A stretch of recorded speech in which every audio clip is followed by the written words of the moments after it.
Neața lume, eu sunt Alex și azi ne jucăm Surgeon Simulator 2013. Bun, deci să începem. E de Fred și m-a rugat să am grijă de inima lui. Dar nu cred că o să am așa mai grijă, că nu prea mă descurc eu în chestii de astea. Am încă și pe unii care nu știau să citească. Și norocul meu că n-au știut să citească. Dacă știau să citească, cred că acum stătea în gropar. Deci să îi spargă astea lui. Ce?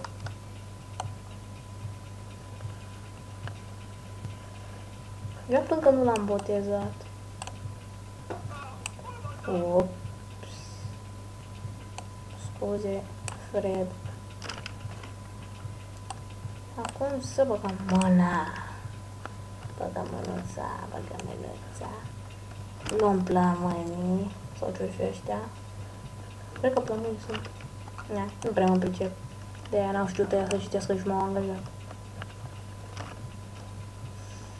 Acum. Hai stai cu ferestrău. Eu cu ferestrău în mână. Dacă am un ferestrău în mână, nu e bine. Așa că mai bine am un cuțit. Ups. Oh, da. Îi pasiem pe Gigi la aici.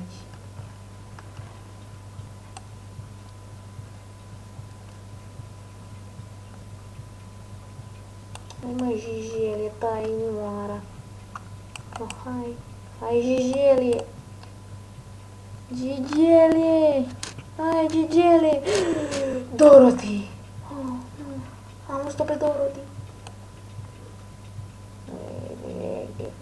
Hai, bă, Gigele, bagă-te aici. Nu vrea Gigele. Nu e bine cu Gigele. Oh, nu, Fred pierde prea mult sânge. Nu. Stai, Fred, rezistă, Fred.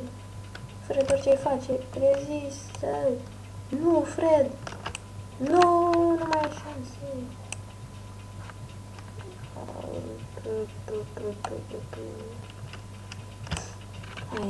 Hai, mai sunt șanse, nu te speria. Hai, stai, realizat, iată. Hai. Vină repede.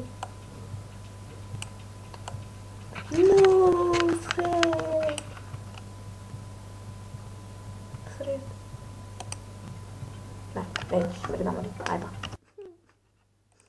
Săracul Fred. N-a avut nicio vină. Am murit în ghearele mele. Săracul Fred. Fred.